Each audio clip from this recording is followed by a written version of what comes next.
East Bank Demerara corridor has witnessed an unprecedented surge in infrastructural development with significant investments totaling $21 billion.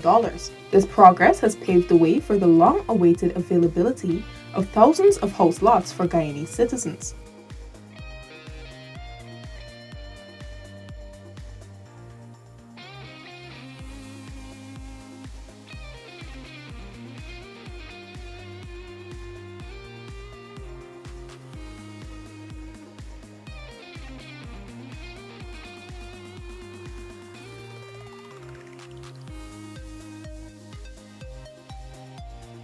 So we are very excited about the transformation that is about to take place on the East Coast.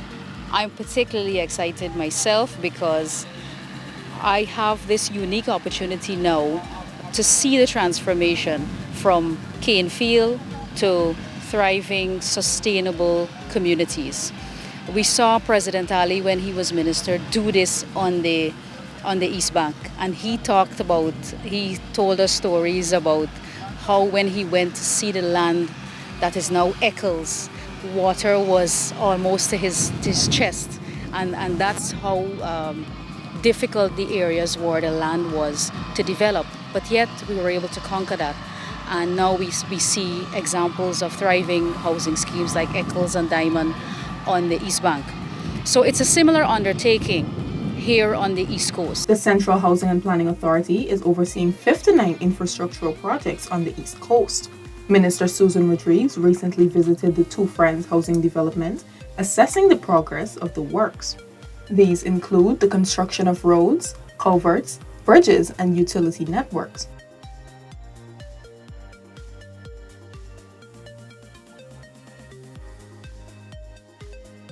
Non-Parel, Enterprise, and More Fowlis, Hope, Lusignan, and Annandale are among new housing developments benefiting from similar works. We're standing here in Two Friends at the moment. We came down the Lusignan Golf Course Road, so just to give people an idea of where our exact location is. And we're in Two Friends. To the west of this is Good Hope Phase 4, which we have also allocated, and you have the Lusignan as well, the Lusignan area itself.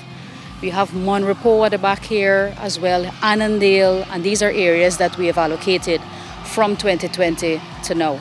So they're at different stages of completion. We have identified lots in Annandale and Monrepo and so on already. All of the beneficiaries there have identify their house lots. These are newer infrastructure works, so this is part of the 2023 program here in Two Friends and Good Hope Phase 4. So allottees will be able to identify their lots here at the completion of these projects, which should be by October of this year. As part of the plan for the housing developments, areas were set aside for recreational spaces, places of worship, schools and health facilities, as well as industrial and commercial areas.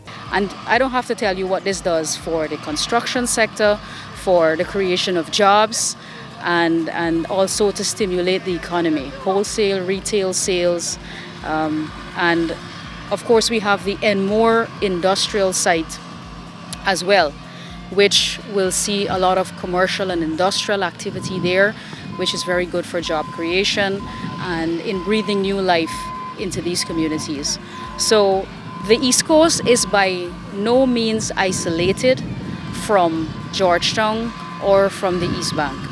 At one point we may have to demarcate where the East Coast ends and the East Bank begins, because it will be one big community linking both the coast and the bank. Notably, these areas will be connected through major road linkages such as the Ogle to Eccles bypass road. The people who are concerned about being in the back ought not to be, because we've been saying this to people so that they understand that there will be a road network that will ensure that people have access to and from their homes when they begin to occupy in these communities.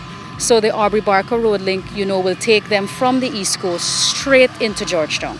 And if they choose to use the East Coast Road as we know it, or upon completion of the The railway embankment 4-lane that is being undertaken by the Ministry of Public Works, they can use several ways to get into Georgetown. There is Sheriff Street, there's going to be the Ogle to Eccles Highway. So it's a network of roads that and highways, internal roads as well as highways, that is being constructed simultaneously. The massive development on the East Coast Corridor aligns with government's manifesto promise to distribute 50,000 house lots to Guyanese.